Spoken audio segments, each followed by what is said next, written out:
Bom dia, igreja. Bom dia. Saudar os queridos com a graça e a paz do nosso Senhor Jesus. Amém? Amém. Nós continuamos na exposição da carta de Paulo aos Efésios. Eu peço que você abra a sua Bíblia na carta de Paulo aos Efésios, no capítulo 4. Capítulo 4, nós vamos ler do verso 25 até o verso 29. Encontraram? Amém. Amém? Diz assim a palavra do Senhor. Por isso, deixando a mentira, que cada um fale a verdade com o seu próximo, porque somos membros do mesmo corpo. Fiquem irados e não pequem. Não deixem que o sol se ponha sobre a ira de vocês, nem deem lugar ao diabo. Aquele que roubava, não roube mais. Pelo contrário, trabalhe, fazendo com as próprias mãos o que é bom, para que tenha o que repartir com o necessitado. Não saia da boca de vocês nenhuma palavra suja, mas unicamente a que for boa para edificação, conforme a necessidade, e assim transmita graça aos que o ouvem. Diz assim, essa é a palavra do Senhor. Eu vou pedir que você feche teus olhos mais uma vez para que nós oremos. Senhor Deus bendito, Pai de amor, nós estamos mais uma vez, Senhor, diante da Tua palavra. Então nós clamamos, Pai, ao Teu Santo Espírito que nos dê o entendimento, Pai, da Tua palavra, que o Senhor nos dê a aplicação, Senhor, da Tua palavra a cada um dos corações que estão aqui. Essa é a nossa oração, no nome do Senhor Jesus Cristo. Amém. Amém. Amém. Nós ainda estamos no capítulo 4 e na nossa última exposição, foi do verso 17 até o verso 24, nós vimos a explicação do apóstolo Paulo à igreja de Éfeso e a nós também, de como funciona a vida cristã. E agora o que Paulo vai fazer vai ser dar 4 exemplos práticos de como colocar realmente na nossa vida do dia a dia aquilo que ele falou naqueles versos do 17 ao 24. No 17 ele disse que nós não devemos mais andar como nós andávamos antes, como gentios, que existe um antes e um depois na vida do cristão. O antes se refere àquela vida na carne, das nossas próprias vontades, e o depois é a vida em Cristo, a vida em santidade. Nos versos 18 e 19, ele vai descrever como os gentios viviam, consequentemente como nós vivíamos também, obscurecidos de entendimento, alheios à vida de Deus, ignorantes, com coração duro, insensíveis, e que de forma desenfreada nós cometíamos todo tipo de impureza. Nós éramos assim. E no verso 20 ele diz que não foi assim que nós aprendemos de Cristo. Porque em Cristo Jesus existe uma diferença. Existe o Evangelho. E o Evangelho nós vimos que não era só um conjunto de doutrinas, um conjuntinho de regras do tipo, faça isso. A gente viu que o Evangelho significava mudança de vida. Transformação do nosso caminhar. E é por isso que Paulo fala, não andem, vocês que foram alcançados pela santa palavra, não andem mais como andavam.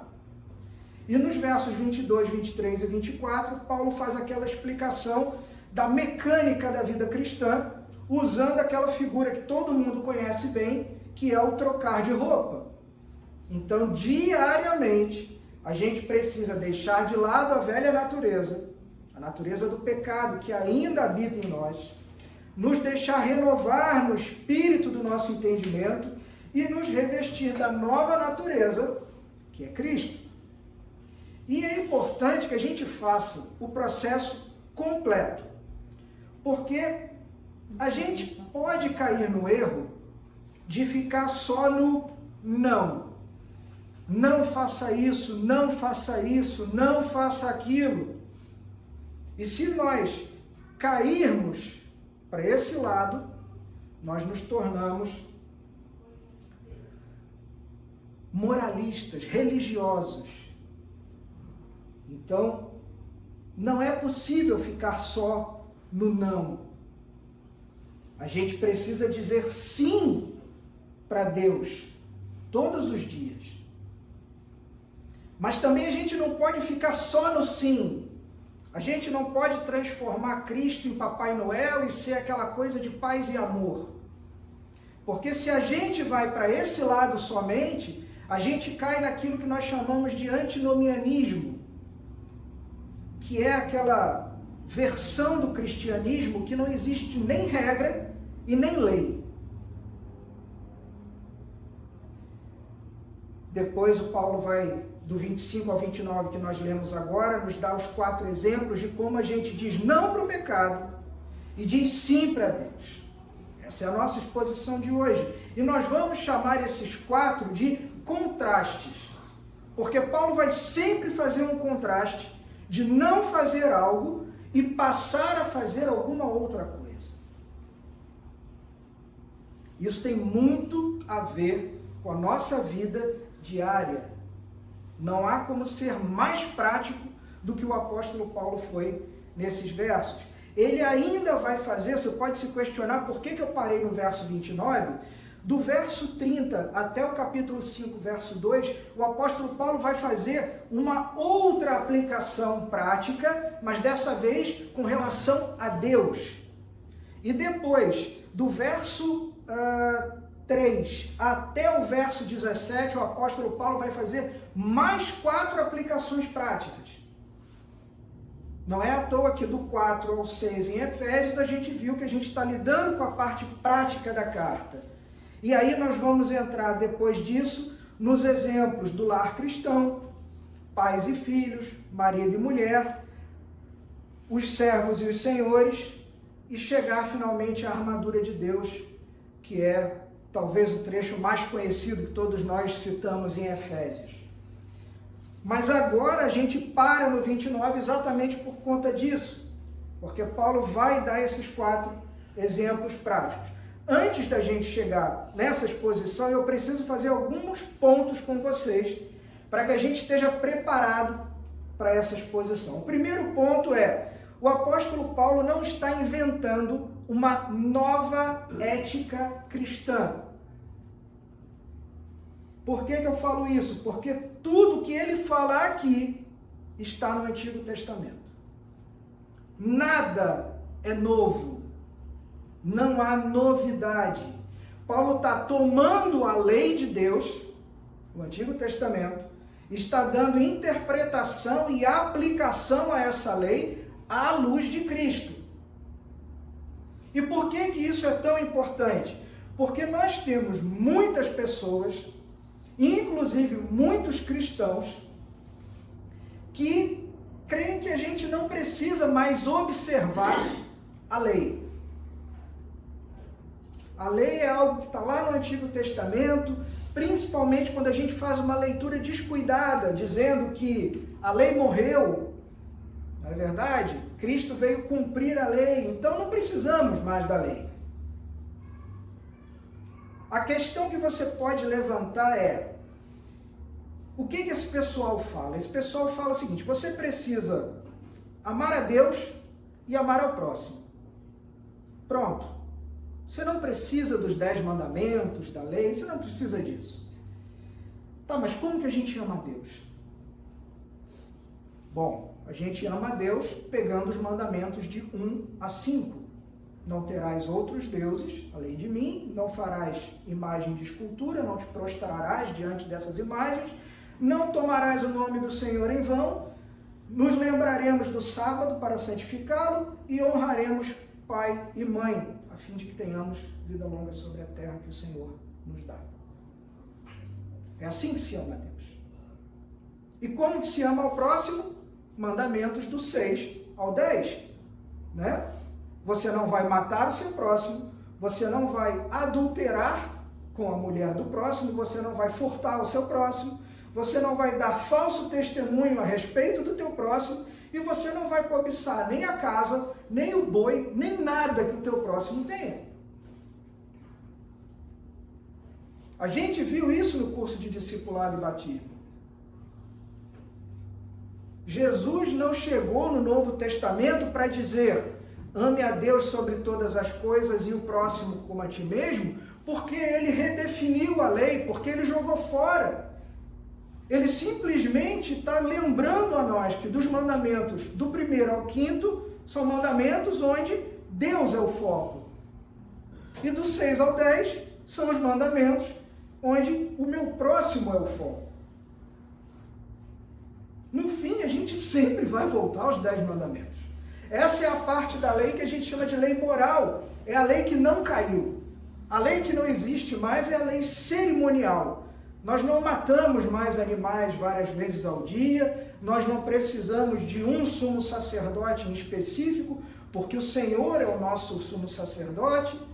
A gente não precisa mais ir até um lugar específico prestar culto. Nós podemos nos reunir como nos reunimos aqui no hotel.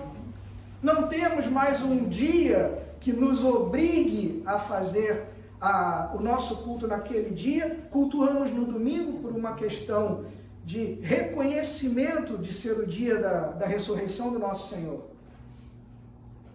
Mas se tivermos algum problema, podemos cultuar na segunda-feira.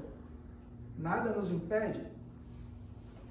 Segundo ponto que eu quero lembrar a você, essa sequência que a gente começou a ler aqui, e que ela vai até o final do capítulo 5, são orientações dadas a princípio para o contexto da igreja. A princípio para o contexto da igreja. Mas isso não significa, por exemplo, que você pode mentir para o descrente. Para nós, verdade é verdade, honestidade é honestidade, seja entre irmãos ou seja entre você e o teu sócio, mesmo o seu sócio não sendo um cristão. Terceiro ponto, a gente vai ver nos 4 contrastes, Paulo dizendo: não faça isso, mas faça aquilo. Ele sempre nos dá um motivo. Deus não precisa nos dar motivo. Deus poderia dizer simplesmente: façam, porque eu estou ordenando. Mas ainda assim o Senhor é tão misericordioso que Ele parece querer nos convencer, nos persuadir e nos dar explicação de por que aquilo é o melhor para nós. Quarto ponto, todas essas coisas que nós vamos ver nesses versículos não salvam. Quando Paulo diz: pare de mentir e diga a verdade, eu não vou obedecer para ganhar um lugar no céu. Ou porque se eu fizer isso, então eu vou começar a merecer o perdão de Deus. Ou para receber qualquer outro favor do Senhor. Eu faço isso porque eu já recebi o maior favor de todos os favores. Estamos no capítulo 4 de Efésios, volte ao capítulo 1. Você se lembra do capítulo 1 dessa carta? Deus nos amou antes da fundação do mundo. Ele nos escolheu para sermos o seu povo. Ele mandou o seu Filho para morrer pelos nossos pecados, lá naquela cruz do Calvário. Ele nos chamou pela pregação da palavra através do seu Espírito Santo.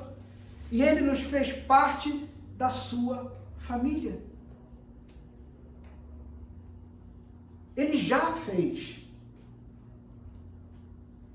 Por isso, pare de mentir. A motivação é a gratidão ao Senhor. Lutero tinha uma frase muito interessante que falava o seguinte: a lei me leva a Cristo para a justificação, e Cristo me manda de volta à lei para a gratidão.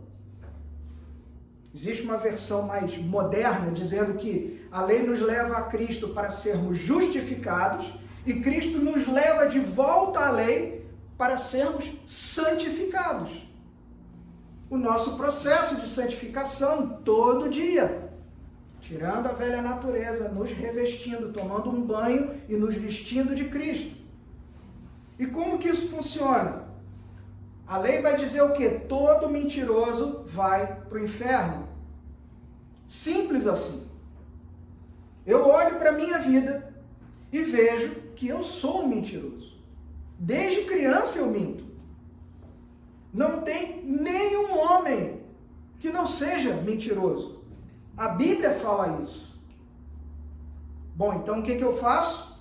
A lei está me dizendo, Rodrigo, você precisa de alguém que te salve da tua mentira. Alguém que te perdoe da tua mentira.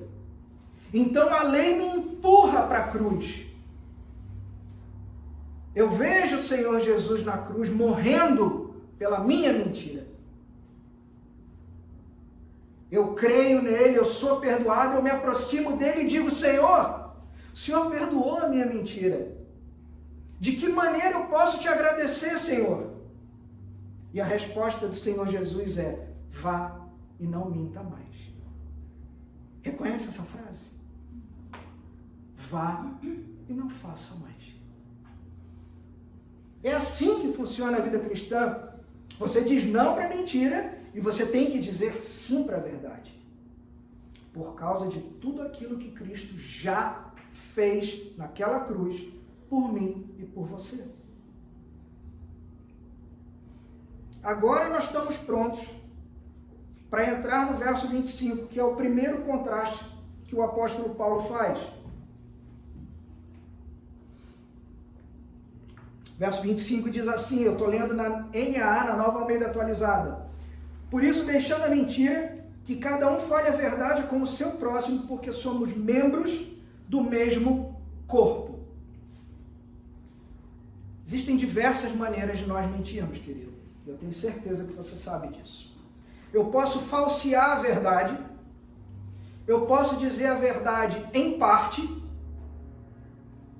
eu posso ficar quieto quando eu deveria falar, é a omissão, ou eu posso criar uma situação onde eu obrigo uma pessoa a mentir. Todas elas são condenadas pela Escritura. Alguns podem dizer o seguinte, o que vale hoje é o mal menor. O que quer dizer isso? Você pode, por exemplo, dizer que você pode mentir se essa mentira, por exemplo, salvar a vida de uma pessoa. Eu entendo o raciocínio, mas quando eu volto à Escritura, eu sou obrigado a dizer que, ainda assim, é uma mentira. E mentira não deixou de ser pecado. E mentira tem consequência. Mesmo que seja para o mal menor. Nunca vai existir um momento onde a gente vai dizer que de alguma maneira, alguma forma de mentira é justificável ou é aceita diante do Senhor. Não existe. Esse dia não vai chegar. Nosso Deus é o Deus da verdade. É um Deus que ama a retidão. Na Bíblia, inclusive, a mentira é sempre atribuída ao diabo. Ele é tido como o pai da mentira. Então não tem justificativa para a gente contar uma mentira, viver uma mentira, passar uma mentira adiante, se esconder atrás de uma mentira ou tentar se desculpar contando uma mentira. E da maneira que o apóstolo Paulo coloca aqui no grego original, é como se ele estivesse dizendo o seguinte: não continuem a mentir.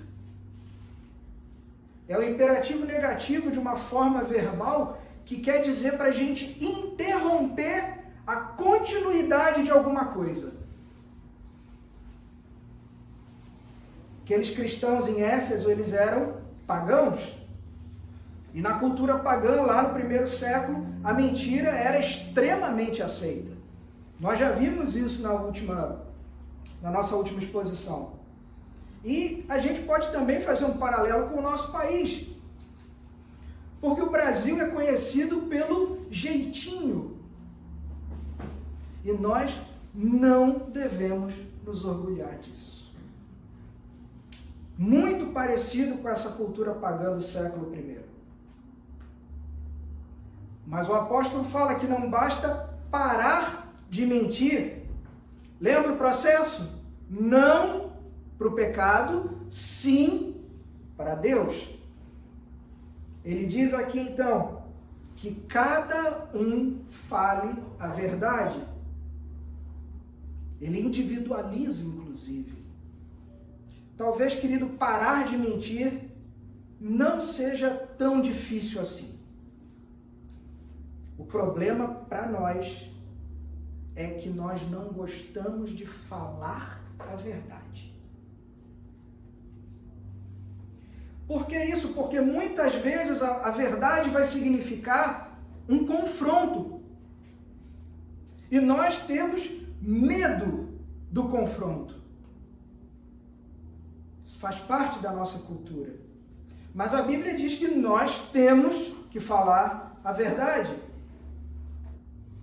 Mas ela também diz que nós precisamos fazer isso em amor. Eclesiastes capítulo 8. O coração do sábio conhece o tempo e o modo certo de agir. Como a gente precisa do coração do sábio. Nós precisamos dizer a verdade. Por quê? Porque é um mandamento. Mas precisamos dizer em amor para evitar machucados desnecessários. Segundo contraste, está nos versos 26 e 27. Fiquem irados e não pequem. E aí você que já leu esse livro várias vezes, tenho certeza disso, você fala assim, Rodrigo, alguma coisa estranha, porque no verso 31, o apóstolo Paulo diz para deixar a ira de lado. Mas aqui no 26 ele diz, fiquem irados. Como que é isso?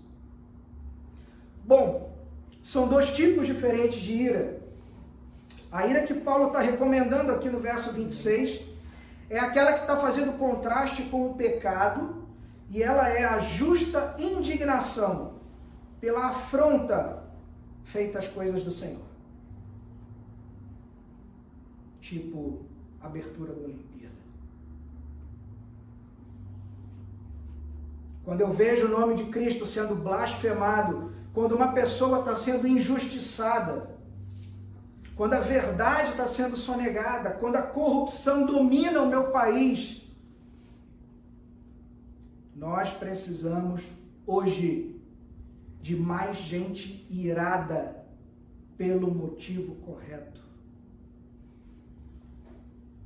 A ira que é proibida na Escritura é aquela ira que é fruto de uma frustração pessoal. Aquela onde eu me sinto ofendido. Mas a ira santa, ela não foca em mim. A ira santa, ela é externa. Eu fico indignado por algo que está acontecendo não comigo. Está acontecendo com o meu próximo. E o cristão tem que ser uma pessoa que cultiva essa chamada santa indignação. Porque, queridos, fiquem irados, é uma ordem. O texto aqui que Paulo coloca está no imperativo, é uma ordem. Fiquem irados. E quando você não fica irado, diante do erro, diante do pecado, quando você se cala, você está desobedecendo. Nesse caso, então, qual é o contraste? Paulo diz, fiquem irados e não pequem. Mas o que é pecar aqui nesse caso? Paulo está dizendo que deixar que a ira santa se transforme em outra emoção, como rancor, vingança, mágoa, ódio, e especialmente se a gente está falando do relacionamento entre duas pessoas. Esse caso aqui é o pecar. É muito fácil isso acontecer. É tão fácil que o apóstolo Paulo fala: não deixem que o sol se ponha sobre a ira de vocês. E percebe que logo em seguida ele vai falar: nem deem lugar ao diabo. Ou seja, quando a mágoa se instala no nosso coração, mesmo tendo começado por um motivo justo, uma justa indignação, e você deixa isso seguir adiante, você vai ruminando, vai guardando isso, e você permite que isso se transforme em ressentimento. Você está dando lugar ao diabo. Satanás vai usar cristãos ofendidos e magoados para provocar divisão, crítica, calúnia, briga, perturbação da paz. Cristãos ressentidos são presas fáceis para o diabo.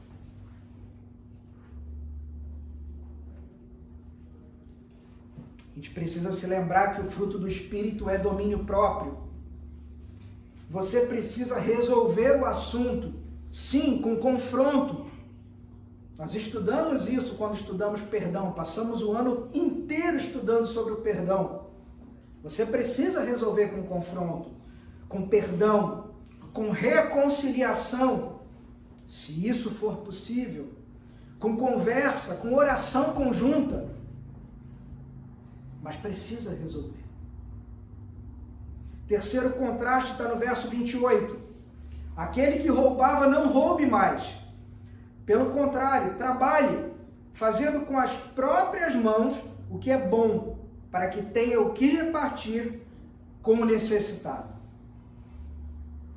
Roubo e o furto eram muito aceitos naquela cultura ali em que Paulo escrevia aos Efésios. Muito porque também a situação econômica daquele povo era muito complicada. Um povo que era cada vez mais acharcado pelo Império Romano, com impostos cada vez mais altos, e a pessoa não conseguia pagar. A tentação de roubar era muito grande. Lembra que nós já lemos isso algumas vezes, eu já li, Beto já leu, em Provérbios: Senhor, me dê o suficiente para que eu não passe necessidade. Porque se eu passar necessidade, eu sou tentado a roubar e aí eu desonro o teu nome. Mas não me dê mais, porque se o Senhor me der demais, eu vou me esquecer do Senhor.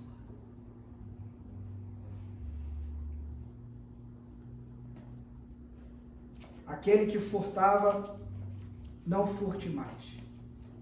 Porque isso não é aceitável diante do Senhor. Inclusive, nós temos um mandamento: não furte. E ele continua sendo a expressão da vontade do Senhor para cada um de nós. Nós também sabemos que, da mesma forma que todos nós mentimos, todos nós já cometemos pequenos furtos. Aquela caixinha de chiclete, aquele lápis que não era seu no colégio, você pegou quando ninguém estava olhando, e você chegou em casa com alguma coisa que não era sua. Como eu me lembro da minha mãe falando comigo: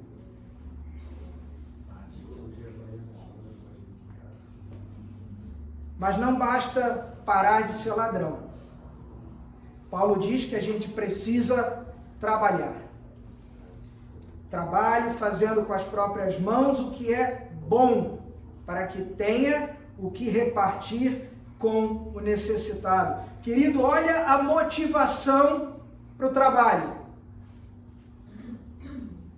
Paulo não está dizendo que a gente tem que esquecer do nosso sustento, ou das nossas esposas, dos nossos maridos, dos nossos filhos. Paulo não está dizendo isso. Mas a motivação colocada para que você e eu trabalhemos, é para que a gente possa ter algo para acudir o necessitado. E isso muda a vida da gente completamente.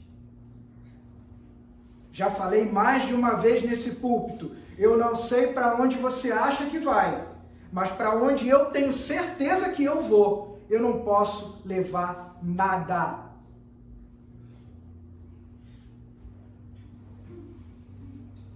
Hoje,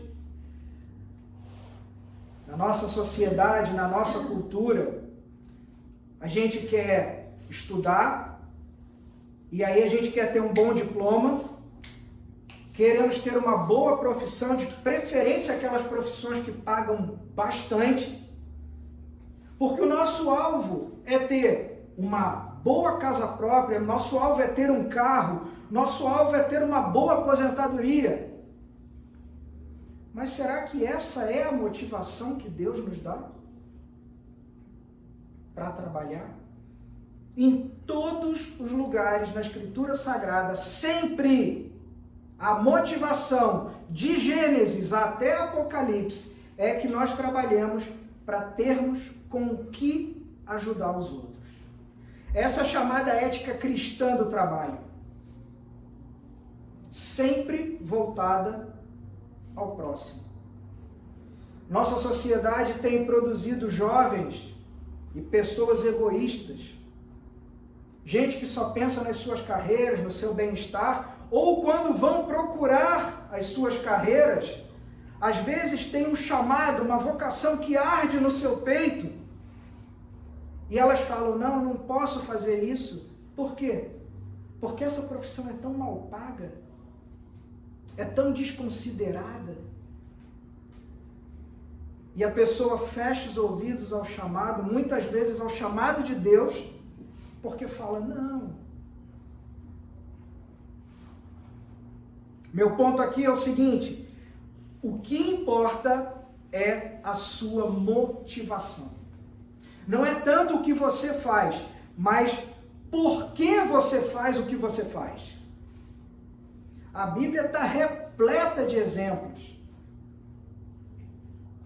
Tudo que a gente lê a respeito das palavras do nosso Senhor Jesus, o tempo inteiro é sobre a motivação. A viúva que deu a última moedinha não era porque era a última moedinha. É porque ela deu crendo que algo seria suprido.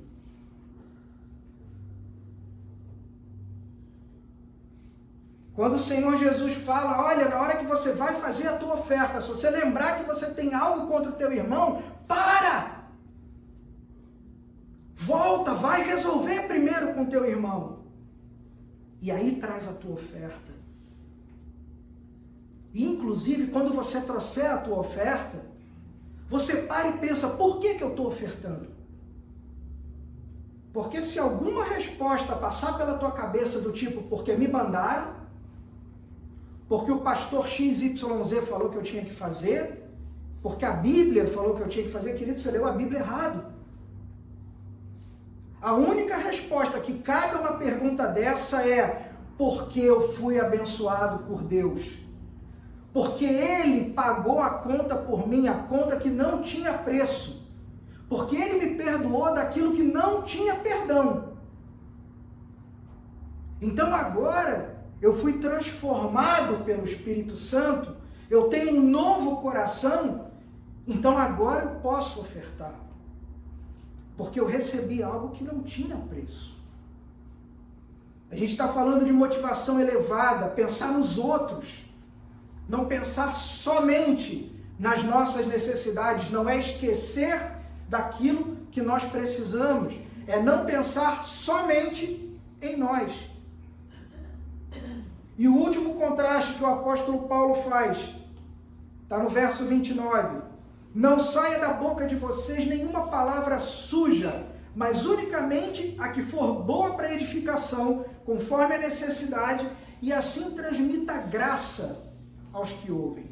Em outras traduções você vai ter a palavra torpe Ou na NVT, o linguajar sujo e insultante. É possível ainda na NVI ter ainda um outro tipo de tradução. Torpe também?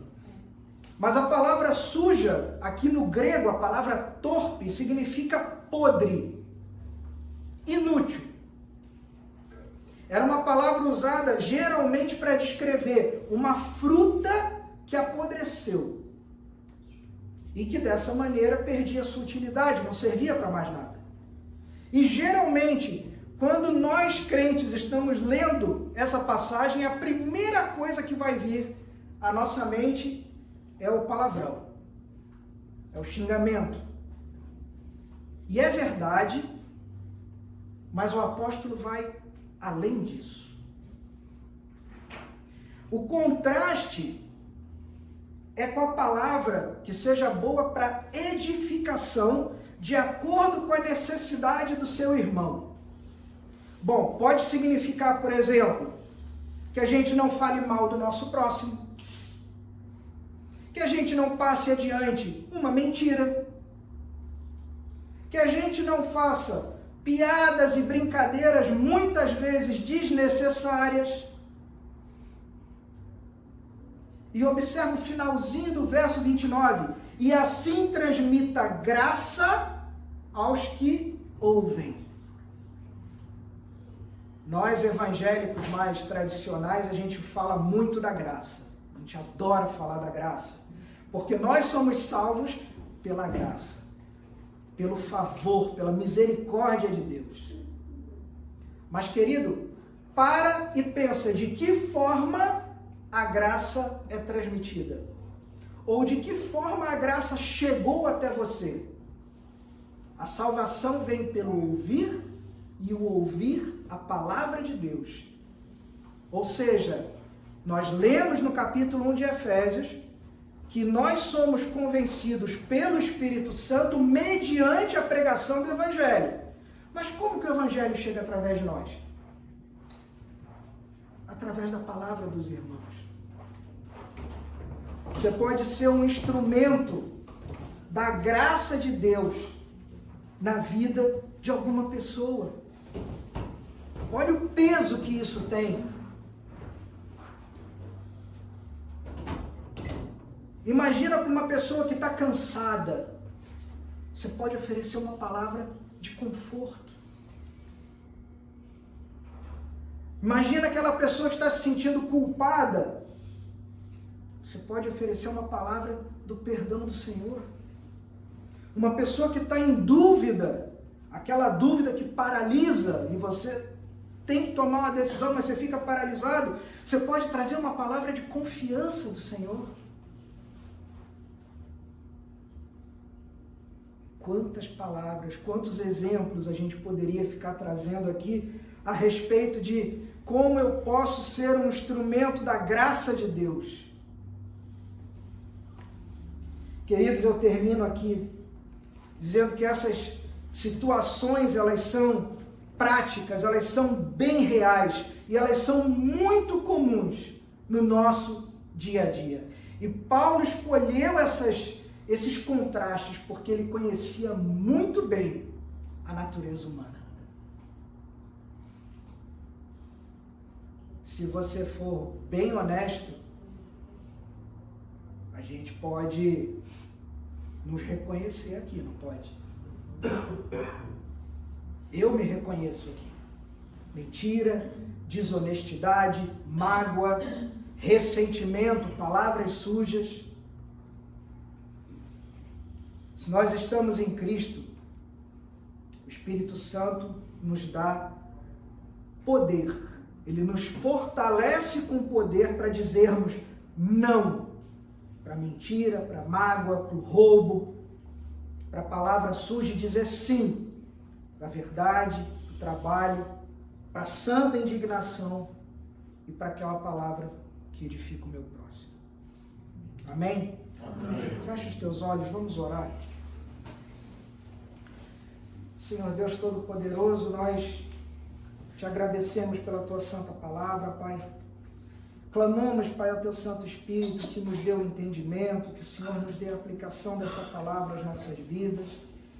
Pedimos, Pai, que o Teu Evangelho nos constranja, Pai, que o Teu Espírito Santo venha nos convencer, Pai, do pecado, da justiça, do juízo.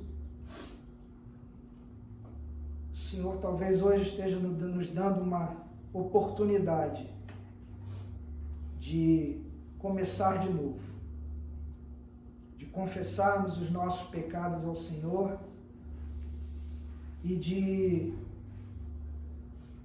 assumirmos o compromisso de sermos diferentes, não vivermos mais como gentios, como aqueles que não conhecem o nome do Senhor, o Evangelho, aqueles que foram chamados à família do Senhor.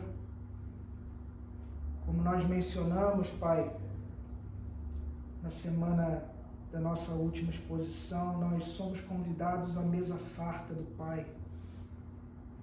Nós não somos convidados às migalhas. O Senhor nos oferece um banquete no Seu Evangelho, na Sua Palavra. O Senhor nos dá força para obedecer a Tua Santa Palavra. Nosso Senhor Jesus, Teu Santo Filho, nos disse que o fardo dele era leve. Nos ajuda, Pai. Nos ajuda a obedecer os Teus mandamentos, porque a Tua Palavra nos fala que obedecer os Teus mandamentos é prova de amor. E nós declaramos que amamos ao Senhor, então precisamos obedecer as Tuas palavras, Pai. Nos enche com Teu Santo Espírito, nos leva, Pai, em paz, nos dá uma semana abençoada. Essa é a nossa oração e nós a fazemos em nome do Senhor Jesus Cristo. Amém. Amém.